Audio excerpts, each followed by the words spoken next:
Toxic words. 20 things you should never say to yourself. Improving one's self-worth through changing one's self-talk.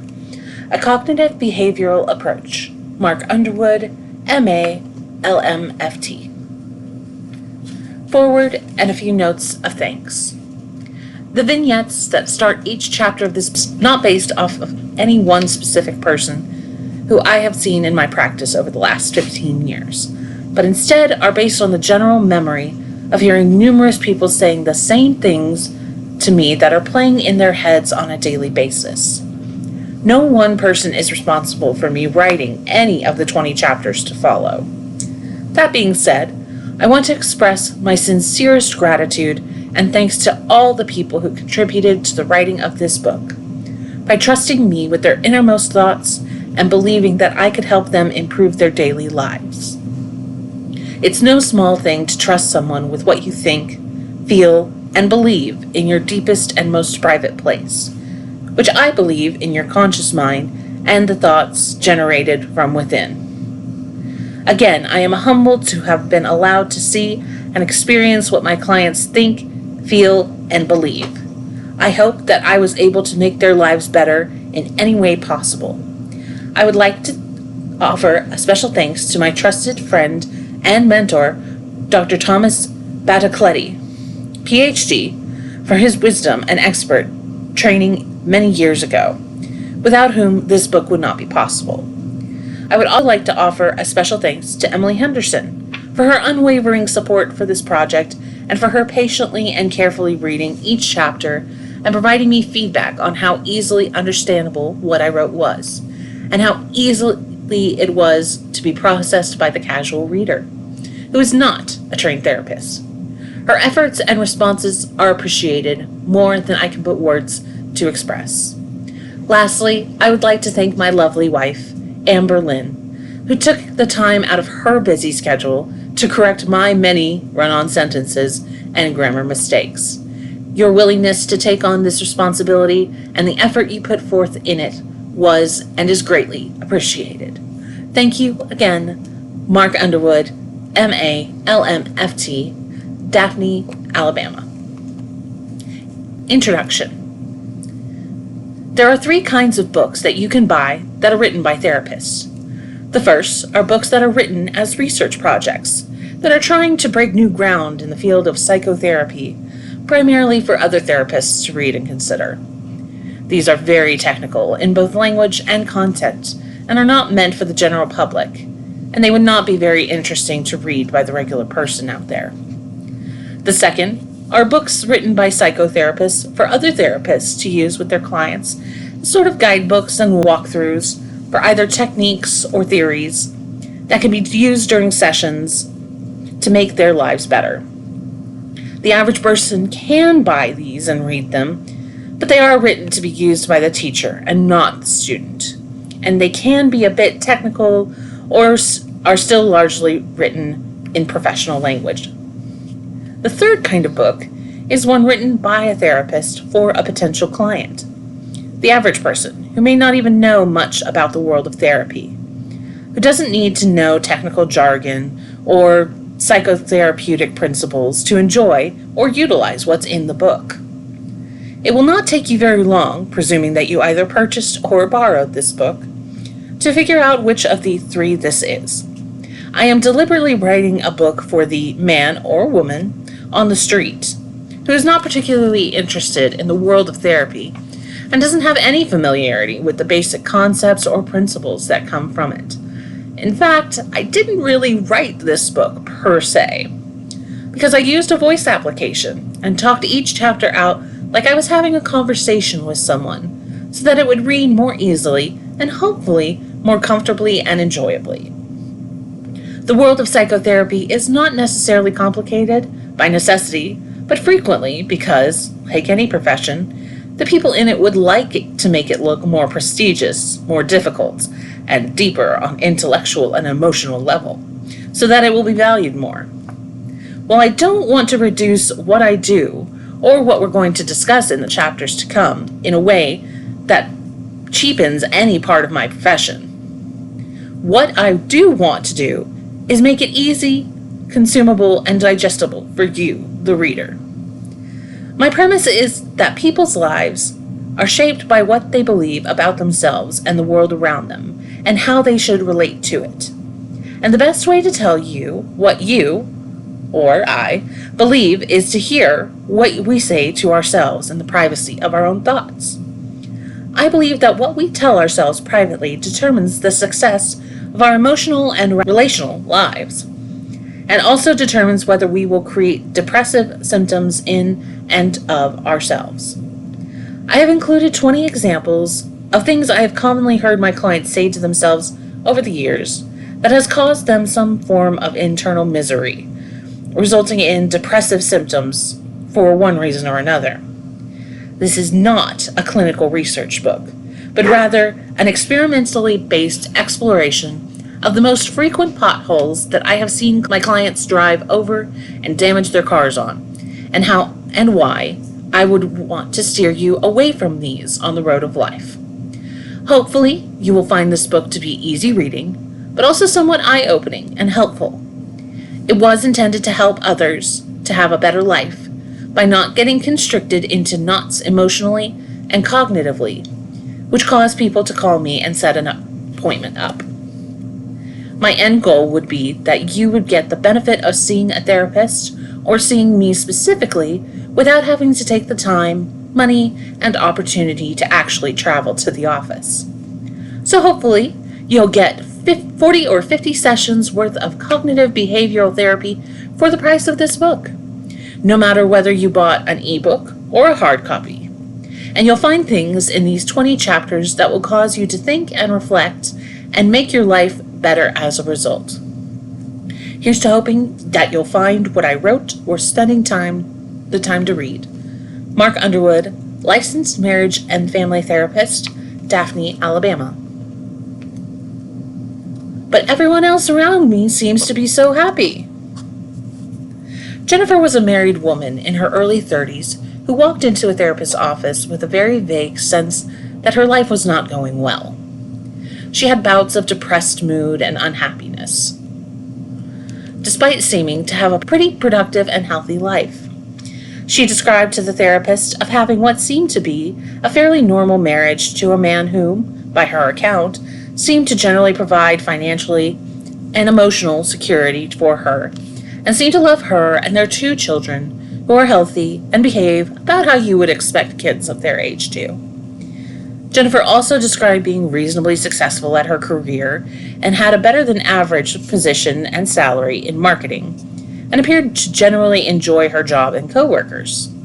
She reported being financially successful enough, together with her husband, to live in a nice home in the suburbs, drive newer upscale SUVs, and take a vacation with the children to Disney World each year.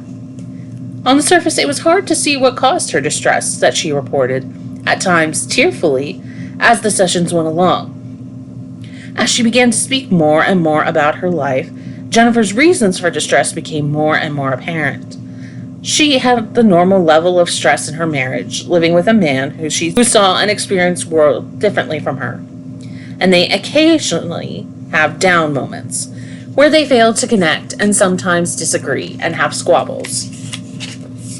She also had normal level of problems hurting 2 children with their own powerful wills, who occasionally need or demand an excessive amount of attention, and she sometimes became frustrated with them, even angry at times. Her job was not always a cakewalk, either due to deadlines or pressures from clients, but again, it seemed within normal limits. The problem was Jennifer's perception of her life. She frequently found herself on social media. She would read and listen to tales of both close friends and casual acquaintances on Facebook about how their relationships were, which appeared to Jennifer to be more affectionate or passionate than hers. She would read about all the things that other couples were doing and feeling, and she stated that she and her husband weren't doing those things. Jennifer also took in how other young mothers were excitedly relating how they were perfectly content with their children and how life is full of joy and happiness and just couldn't be any better. Jennifer took all these images in at complete face value and believed every one of these images to the depth of her heart. She told herself that her occasional questioning of her marriage or her parenting was proof that she was falling behind in life and probably failing somehow. After all, she said, everyone around me always seems so happy all the time. And yet, she is not. The term keeping up with the Joneses is almost always used negatively, usually to express some sort of foreign and unnecessary neighborhood competition for who has the greenest and sharpest cut lawn, the newest Acura, or whose daughter just made the cheerleading squad. I understand that there is some truth to criticizing this sense of wanting to compete, or at least stay even with what your neighbors are doing. And that, in one sense, it is ridiculous to judge your success in life, based on materialistic or impressionistic standards that may not mean a lot in the big scheme of things. On the other hand, it seems perfectly human and perfectly normal to look around us for some sort of barometer to judge and grade how well we are doing in life by how well others are doing. It seems reasonable, on one level, to try to determine or create the grading scale by which we can tell whether we are above or below average, or about right where we should be, in the middle. I don't think it's a stretch to say that human beings are generally social creatures that tend to base their self-esteem on others' acceptance or perception of them, even if this is something we do by necessity when we are young and presumably, or hopefully, move out of this thinking to some degree. I'm going to argue that basing your entire self-worth on what others think of you is pathological.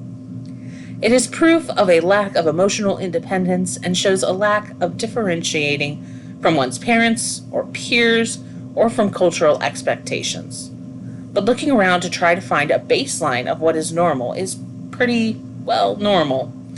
Part of how we deal with anxiety as individuals is we look around to see how other people experiencing the same stressors managed, how they problem solved, and we observe what level of success they had. Again, I think this is normal. Anyone who wants to get into my profession and become a psychologist would, by nature, absolutely want to compare their experiences in training or those just starting to work in the field with people who have been doing it for a long time. You are judged to be successful so that you would know that we're doing things in the generally accepted way.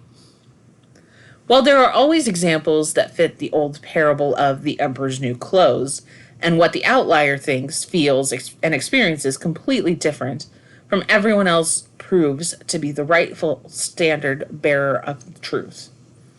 More often than not, the majority is probably right when it comes to success, and what is normal to accept and achieve in everyday life. This is because most of us live pretty similarly, and have common level of struggles, problems, and challenges in the categories of life that these occur. These tend not to change much from person to person. We all share largely the same struggles between the bookends of birth and death, whether that be struggling through school, having children and trying to parent them, trying to figure out romantic relationships, or just dealing with the basic challenge of surviving in a world with limited resources that have to be fought for. So far, it sounds like I'm justifying and agreeing with everything that Jennifer said to her therapist, doesn't it? Well, I kind of am agreeing with her in one sense. I'm agreeing with her belief that she should be able to tell something about her own experiences and her success at managing life with those experiences by looking, listening, and learning from others around her. This does not mean that I believe that everything she told her therapist is right, or that she should absolutely double down on her sense of failure and anxiety and depression because she doesn't feel inside the way that others are presenting on the outside. These are two completely separate issues that we need to discuss and put as much distance between them as we can. Why do we need to separate them so drastically? Because while I believe that it's a good thing to look to others' experiences and to listen to what they have to say and feel about themselves to determine some sort of baseline normalcy for ourselves, I don't believe that the people around us generally tell us truthfully about their successes and failures. It's ironic that we mentioned the Emperor's New Clothes earlier, because that's exactly what I think is at play when Jennifer looks at everyone around her and tries to figure out how she's doing based on what everyone else is presenting. I've heard this same story told to me about half a dozen times by different people in one form or another, but we'll take the example of a very outwardly successful woman in her 30s. She would be regarded by her peers as being physically attractive and career successful. She was married to a man of some considerable standing, both with respect to the community and his career and their financial success together. She told me that the depth of her own self-questioning and existential anxiety and depression, that she mustered the considerable courage to lay out all the cards on the table in front of her women's group at church and risk scorn and criticism for not being the shining picture perfect of inner success, and gave something very close to full disclosure. Being considered by everyone in the group as the picture of success, spiritual leader, and role model, she had some natural concerns about this disclosure, how this disclosure would be received. After she told her story, she recounted to me that there was a gigantic sigh of relief, followed by people telling her that they could never have believed that someone as attractive, healthy, and seemingly well off as she could be having these kinds of problems, because she didn't look like she had any problems. After that, one woman confessed that she regularly thought about cutting her wrists. Several others confessed that they frequently had powerful but passive suicidal ideations about wondering why they were here, and that there was a giant unspoken but powerful depressive spirit within the members of the group. What my client found and spoke to me about was that she broke the ice and gave everyone permission to drop their facade of success, functioning, and happiness and be real about how they felt, how they were really functioning in life. I don't think this is a one-time social occurrence or something that doesn't really speak to what's collectively true. After the fact, my client stated that she was considered even more of a leader and a role model for having the courage to break the chains of fear and anxiety. She found that public failure had given everyone permission to feel and be who they really were in truth. The problem here is twofold. The first part is that we tend to believe others' self-presentation as true, as long as it's reasonably believable. I frequently tell the story of an acquaintance of mine that I spent time with, hanging around in middle and high school. He told everyone during all those years that he was a black belt in Taekwondo. Now, this fellow never showed us 1 millisecond of anything karate related the whole time we knew him that would have validated this claim. He was super athletic and muscular and was known for doing some pretty impressive acrobatics, so nobody questioned his claim. I mean, he looked the part, and there really wasn't any reason to question his self-presentation, so no one challenged him as a result. He carried a pretty healthy level of respect, despite being a sort of happy-go-lucky and playful guy. Then, in my senior year, he got into a scrum in the lunchroom with a much smaller kid a couple years younger than him, who was determined to press the issue, and either hadn't heard of his reputation or wasn't fazed. It only took maybe 10 seconds for our karate master friends and reputation to be completely obliterated. The younger kid stood up and threw 3 or 4 quick punches that landed square in his face, and Mr. Taekwondo didn't even get his hands up in the semblance of any kind of blocking self-defense, and clearly had 0 training in any kind of martial arts. The fight was quickly broken up by teachers, and nobody suffered any real harm outside of our friend's reputation. I remember my buddies and I just shaking our heads and groaning about how badly we had been scammed, and laughed about having believed this mythic tale of martial arts prowess for 6 long years. Again, while we have to rely on each other's experiences to try and get a gauge on what ours should reasonably be, to try to figure out what is normal, it is also seemingly true that we cannot put complete trust in how individuals self-present. The biggest issue that I see in having my sessions currently appears to be that social media allows us a wider view into the larger group of other people's lives. This gives us a larger sample size to judge our peers and use those reflections for our own purposes. And those reflections can be trusted to be generally honest and accurate. It is also foundationally depends on the idea that you can actually get a read on how others are truly feeling from their outward appearances and offerings. What do people actually show on social media? Their true existential strife and success? People don't show their true selves on Facebook or in public venues because they are worried about what you and others will think of them, and assuming that you and others are happy and they do not want to present failure. Well, I think all of us would agree that people are not transparently honest on Facebook or any other social media site about what they are thinking, feeling, and how they really see their lives. It would take courage to present failure as your experience when you believe others are doing better. Perhaps to do so would invite ridicule or unwanted sympathy that would reflect a lowered social status or some other public embarrassment or criticism. So there appears to be collective fear that causes people to not present as they truly are on social media. That fear is either how they believe others expect them to be and live, or how they wish to be perceived as being and living. It has happened more times than I can recollect off the top of my head that someone who has posted happy selfies with their spouse and presenting as happily married on Facebook has messaged me and said they think they are getting a divorce or their marriage is in dire trouble. I don't believe that we really can tell much about anyone's inner life by what they deliberately present to us publicly. This means, of course, that much of what Jennifer has based her own self-critique and feelings of inadequacy on is a complete mirage and smokescreen. Going a little further, it also appears from the vignette that Jennifer believed that she was alone in her struggles to juggle family and work responsibilities and the demands of adult survival in a world of limited resources. She believed her feelings were unique.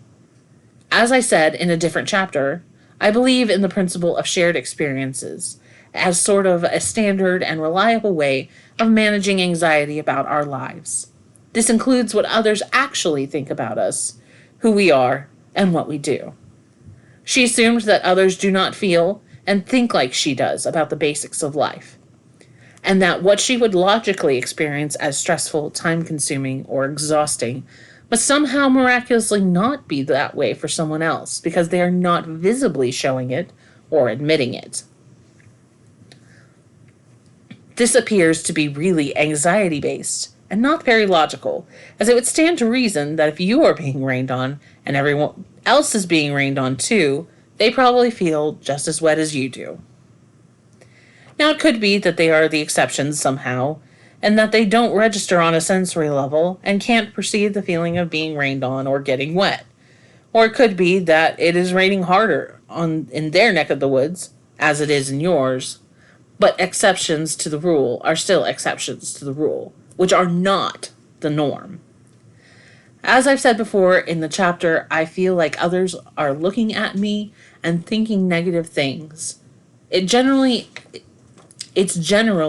a pretty trustworthy guideline to believe that other people around you pay no more attention to you than you do to why you're shopping at Walmart, unless they or you are doing something so far out of the norm to merit some sort of special cognitive and emotional attention. So if you agree with the principle of shared experiences, do you factor this into how you interpret people publicly, say about their work, personal lives, and their marriages? Or are you taking whatever people present publicly as the absolute bottom line truth about what they are really feeling? One of the more regular yet powerful sessions that I have with people is breaking the illusion that everybody else is happy. for my clients, especially when it comes to marriage and kids. I regularly address this with people in sessions all the time by saying that my life advice is always don't have kids and don't get married. I'm only being about half serious when I say this. Because of the two hardest things to do that no one really does well, even if they think so. We are told repeatedly throughout our life that life will be easy and deeply fulfilling. Everyone comes to my office and assumes that they are the only ones struggling, miserable, and overwhelmed with trying to figure out how to be married to someone who thinks and feels wildly different than they do, or how to raise children, who are essentially socialized little animals who can consume a week's worth of resources in any given day. I always bring up my belief that culture deliberately tells us that getting married will be a wonderfully pleasurable and smooth adventure that will bring us nothing but happiness if it's done right, and that children are an absolute blessing who will always bring smiles and a warm glow to our hearts. Anything less, and we are absolutely screw-ups as parents. I think it is by necessity that society does this, because if everybody admitted publicly and personally, and broadcasted everywhere that marriage was an incredibly difficult thing to master, even under the best circumstances, and that parenting was a thankless and bloody job that will leave you exhausted physically, mentally, and frequently financially drained, then no one would want to get married or have children. What would then happen to the world? Well, I think there'd be a lot less marriages and a lot less people having children. I will be the first to raise my hand and admit that when I got married, I had absolutely zero concept about how emotionally and cognitively challenging relating, living with, and partnering up with someone who felt and thought completely different than I did would be. Let me raise my hand a second time and admit that when I had my first child, I had absolutely zero concept of what I was doing, of what I was going to be required to do to successfully raise my son, and had zero preparation ahead of time to conceptualize just how draining, exhausting, and challenging that parent would be. My wife and I have a shelf full of those willow tree figures that are hand carved displays of loving husband and wife embracing a happy mother warmly cuddling her baby in her arms, and we frequently laugh at the absurdity of making the most idealized moments of marriage and parenting. We laugh about those figures being a visual symbol of how we were fooled and lied to. When I bring these up in my sessions, without fail, my clients take a giant breath and sigh in relief and end up saying, "We thought it was just us that felt that way." Usually understanding that everyone generally feels this way brings up a permanent shift away from this isolating feeling that they are the only ones struggling with something that should come naturally and easily to them, like it does everyone else in the world. What Jennifer did not understand was that others feel pretty much exactly the way she does about her life struggles. Nobody has a perfect idyllic marriage. Nobody has a smooth and always happy time raising children. What she also appeared to either not understand or has forgotten is that people present as they believe others expect them to be on what they see others present as feeling and being. Thus, it ends up a giant circle of continually self-perpetuating mirages.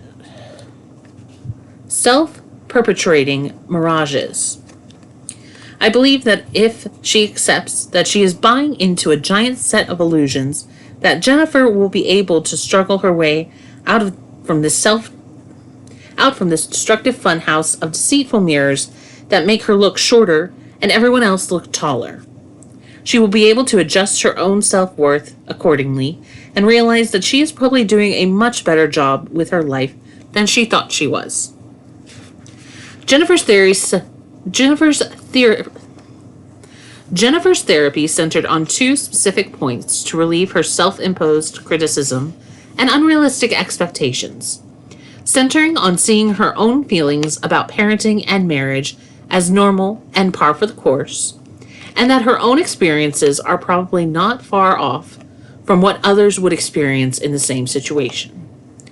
Jennifer slowly warmed up to the idea that her feelings were not indicative of some deficiency of her own, and that the different tasks and roles she has in life could never be easy and merely enjoyable or without personal change and evolution. She then began to understand that others feel the same stressors, fears, frustrations. Jennifer's anxiety gradually lowered the further she saw through this veil of pretend happiness and complete competency in areas of parenting and marriage.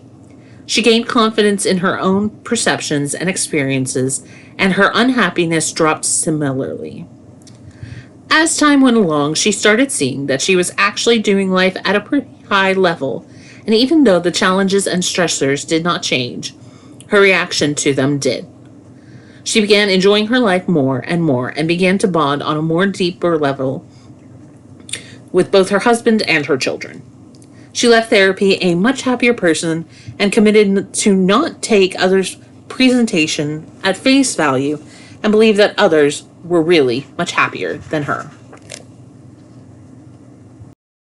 You should always give 110% in everything you do.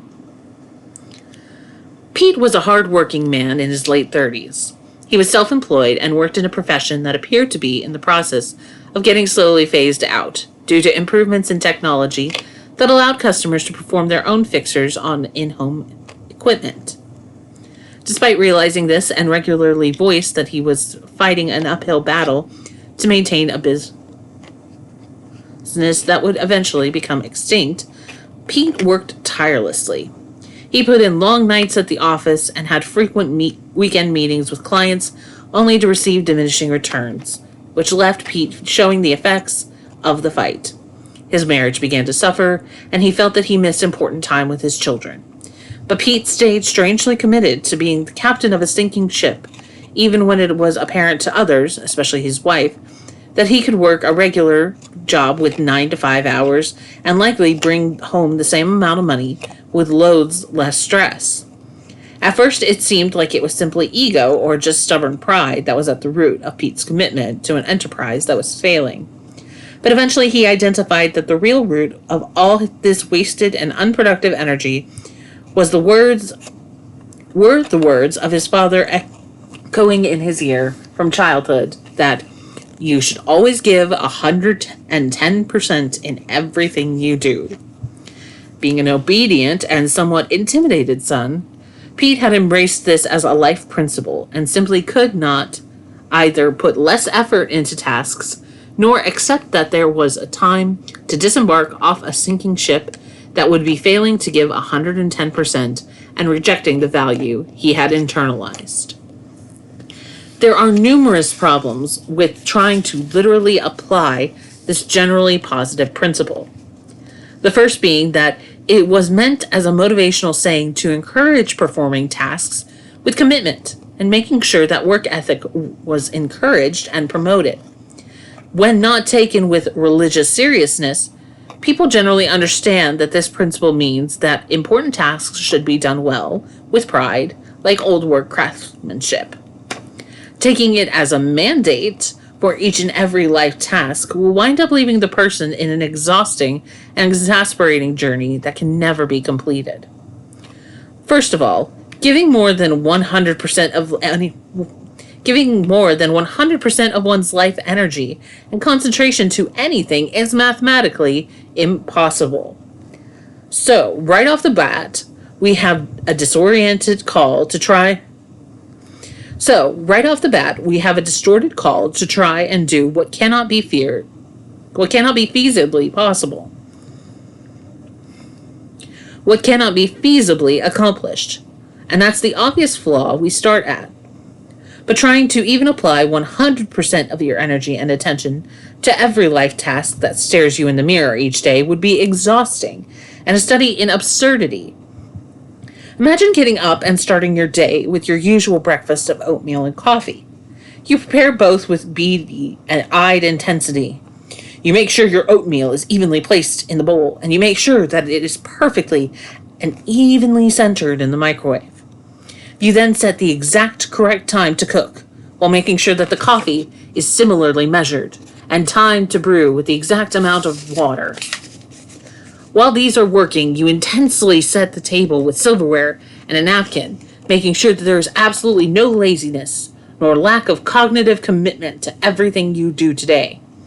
After eating and finishing your morning coffee, the dishes must be scrubbed to absolute perfection and get the full rinse and dry process as though they are the holy grail themselves. Showering must be done with complete commitment, lest some sort of sloth creep its way into your soul and cause some sort of complete moral breakdown. So you meticulously ensure you get every square inch of your back with the shower brush, and that your hair gets rinsed like you're standing under Niagara Falls. Drying yourself with grim determination, you make sure your work clothes are perfectly pressed and are the absolute best choice for the day's work. You then dress in the mirror as if there is no room for any slacking now or at any point in the day. After locking up the house, you settle yourself in your car, you make sure your mirrors are perfect, and you then proceed to prepare mentally for the busy commute, as though you were sitting in the starting grid at the Indianapolis 500. I've made all of this sound silly, deliberately, and deservedly so. Trying to do everything at full intensity in one's life would make you look like a complete idiot who shotgunned a six-pack of energy drinks and has absolutely no common sense. But people try to live up to this principle every day to their own detriment. The reality is we all have a limited and finite amount of emotional and cognitive energy and resources, and in order to survive in life successfully and to flourish, we have to ration them appropriately and wisely with this fact in mind. Living with excessive and uniform intensity will cause one to be exhausted and end up with a disjointed sense of balance, as you will run out of gas at inopportune times. This alone will cause anxiety and relationship problems. One task of adulthood is to find a workplace life that would allow for the best blend of completing important tasks such as making money, taking care of one's property and belongings, maintaining and enjoying relationships, and also having rejuvenating experiences personally that allow your tank to be refilled. Not being able to find this place of life ends up with individual feeling overworked, pressured by personal commitments, or perhaps spending too much energy on relationships or hobbies, and will eventually cause anxiety to build, as one is not in total control of their personal and professional life. I once had a very conscientious young man come into my office who clearly struggled with finding this pace, and who tried to perform most, if not all, of his life tasks at this meticulous and magical full of intensity.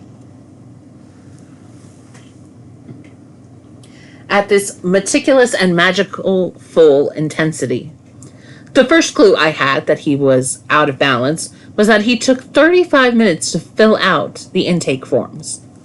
These forms usually take the average client maybe 10 minutes, and mostly consists of very short statements about the presenting problems the client is coming in with, a short medication list, and a bunch of signature pages for HIPAA. Before the first session was over, I heard about a frustrated and desperate struggle to manage the demands of college life, and how he felt every paper and every assignment had to be as close to perfect as they possibly could be. This belief ended up causing so much pressure on this young man that he began procrastinating about doing bigger assignments and papers because the task of polishing them up repeatedly towards perfection was exhausting. He ended up worrying almost compulsively about whether they were really good enough, to the point where he almost couldn't start them. Of course, the solution was attacking the underlying bugaboo of perfection. That is, the egg that is the principal hatches all too often. My solution was to challenge the perfectionism from the perspective of the recipients of his projects at college, the professors themselves. We discussed how the ones grading the papers might feel about his papers, and everybody else's, respectively, and what their perspective might be. Placing ourselves in their shoes, we role-played how they might look at the stacked papers that needed grading each week and just how much attention and energy that we'd put into assessing them, and what they would see as the difference between a good paper versus a mediocre paper. It was not hard to envision that the professors and teaching assistants would not be eyeballing each sentence and paragraph for some sort of literary or scholarly perfection, just as the basis of workload. In fact, we concluded that they probably weren't spending much intensity on any one individual paper because of the workload. We established that they most likely were grading off of a general impression styles of grading, where some content and C quality were reviewed. They weren't expecting a Picasso-like masterpiece, but rather looking for pretty well-written papers which clearly showed that the student had a grasp of the subject matter, and they might not even be reading closely enough to catch any of the perfectionist touches. We used the analogy of getting your car washed and waxed, and looking to see if it was generally looked clean and shiny, and not checking to make sure that the front valance underneath the front bumper got a perfect layer of turtle wax. I kind of laughed at this analogy and stated that he would make an attempt to do a good job instead of a perfect job and stopped trying to wax underneath the bumpers. Most situations don't require 100%, nevertheless 110%, and instead require no more than a general sense of competence and skill with only a reasonable amount of effort. My wife and I recently retiled a sunroom and scraped up the old vinyl plank tiles to replace with ceramic ones. We definitely did not measure every angle of the sunroom and centered the tiles perfectly to ensure an absolute perfect and uniform distance between the tiles and the outside walls. Nor did we make a passionate attempt to guarantee that all the tiles lined up exactly, or that the spaces for the grout were exactly the same either. Before we started the job, we agreed to do a good job and intended to find something that would be like a B if we were graded seriously. In fact, we would have been happy with a B-. When we finished the work, we looked it over and saw pretty straight lines with level grout, and it looked a whole lot better than the old, faded, and peeling vinyl planks, and both of us were satisfied. Some things deserve a B-level approach, and some others likely deserve a C-level approach. There may even be some tasks that require or need or deserve even less than that. The key skill is being able to use reality testing to determine which life tasks take priority over others, and then decide the level of energy that each task takes. This takes life experience to be able to perceive the expectations of those who you are either performing the task for or who will be affected by them, and then match that level of expectation with the energy and effort you put into it. While the tile work job mentioned above, no one really was affected by the job. No one was really affected by the job we did, as it wasn't going to be graded by anyone but us.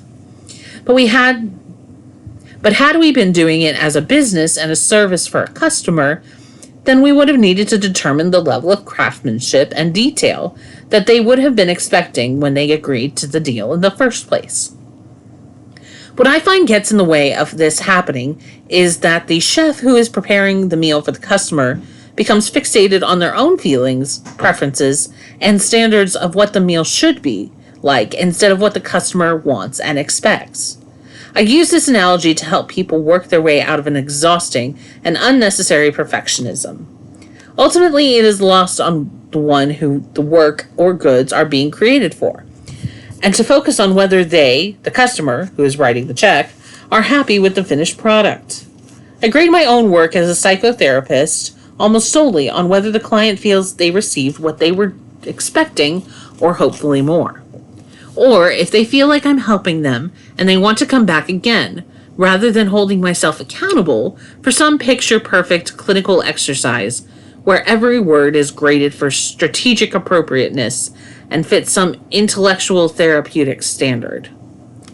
Taking this statement in a good way would hopefully mean that we learn to give really good effort when we do work or do things for others. It would mean that we have a good work ethic to where we don't shortcut jobs and shortcut others out of laziness or dishonesty. Not that we should work ourselves into a manic frenzy trying to make every puzzle of life fit perfectly. Regulating your energy to get the most out of what you have and then carefully spreading it out around wisely to accomplish the greatest amount of what you want and need to as possible is the goal. To do otherwise leaves your life uneven and disjointed, with some things being overdone and others being neglected, and will leave you feeling that you can't do everything you need to do and everywhere you need to be. After realizing the folly of taking this principle literally, Pete began to make substantial changes in his approach to life. It was slow and painful to let go of something that had become a big part of his identity, both the distorted value and the literal business itself. But eventually he took a regular job in a field close to his skills and training. It ended up being an increase in pay compared to what the business was grossing. Pete downsized the business and started selling off the equipment and worked it as more of a hobby on his off time. His family life and relationships began to improve, and his stress reduced. He began making more appropriate decisions about when to give 110%, and did so when the occasion called for it. When situations required less than ultimate energy compared to other situations and tasks, he would perform them without deliberate or extra effort at all. He began to feel more comfortable emotionally and cognitively. Pete was pleased with these changes, and others soon noticed the improvement in his energy level, mood, and overall happiness.